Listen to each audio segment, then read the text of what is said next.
Ce jour dédié pour l'élévation de l'âme de Yosef Ben Sarah, donc c'est aujourd'hui l'anniversaire du décès, de Chrono Livracha. Donc notre commentaire sur la paracha du Or HaMakadosh, Rabbi Hamed Natar, Zatzal, parachat Miketz. Donc la Torah commence, donc la paracha, Vayi Miketz Shonatayim Yamim.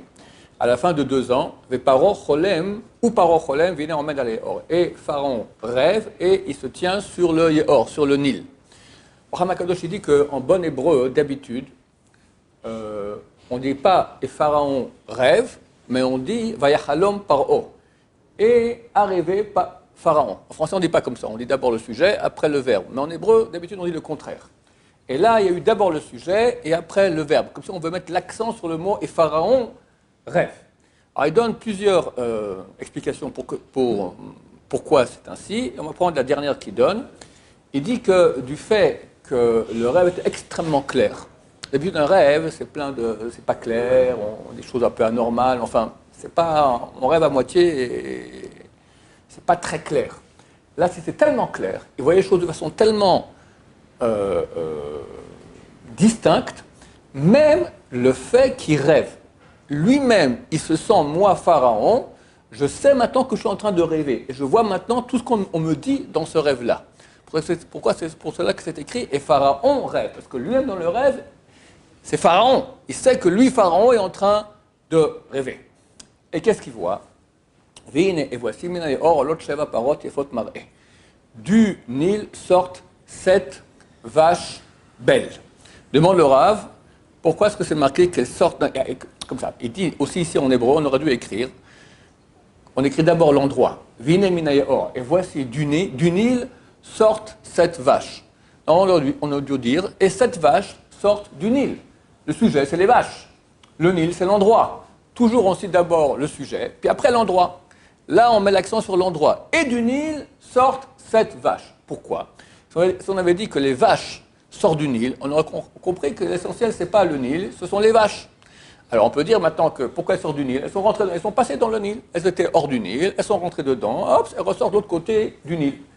Le rêve ici, qui est un rêve prémonitoire, veut nous dire non, elles sortent du Nil. Elles ne sont jamais arrivées dans le Nil. Elles sortent du Nil. Alors on dit, et du Nil sortent 7 vaches, pour mettre l'accent que tout provient du Nil. Et bien sûr, c'est pour cela que Pharaon a compris quelque chose qui est bizarre et que Yosef a pu lui expliquer qu'en fait, son rêve correspond au Nil, d'accord, qu'il y aura 7 années de richesse et d'abondance agricole, et après 7 années, par rapport aux 7 vaches qui sont mauvaises, maigres, il y aura 7 années de sécheresse. Mais tout cela dépend de quoi? Du Nil. On sait que toute l'agriculture en Égypte, du moins à l'époque, dépendait du Nil. Quand le Nil il est abondant, il y a beaucoup d'abondance. Il y a peu d'eau, c'est la sécheresse.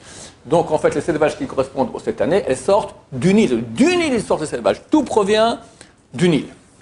Continue, la Torah nous raconte la suite du rêve. Et voici 7 vaches, autres 7 vaches qui montent après elles. Là, ce n'est pas marqué qu'elles sont sorties du Nil, mais c'est marqué après. D'abord les vaches et après Minaïor. Alors, est-ce que là, c'est différent?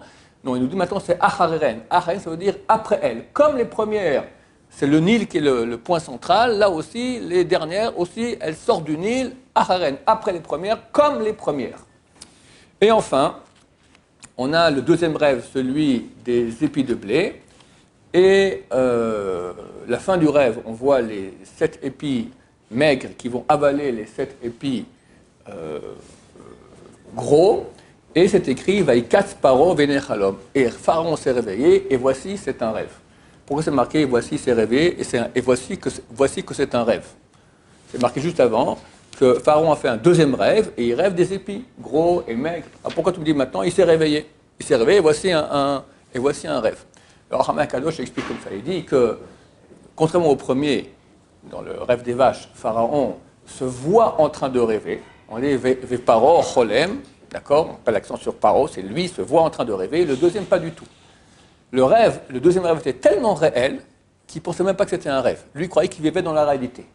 Et quand tout à coup il s'est réveillé, alors il dit, Torah nous veille casse Paro, il s'est réveillé, et voici c'est un rêve. Là, seulement quand il s'est réveillé, il a compris que c'était un rêve. Pendant le rêve lui-même, c'était tellement clair que pour lui c'était la réalité.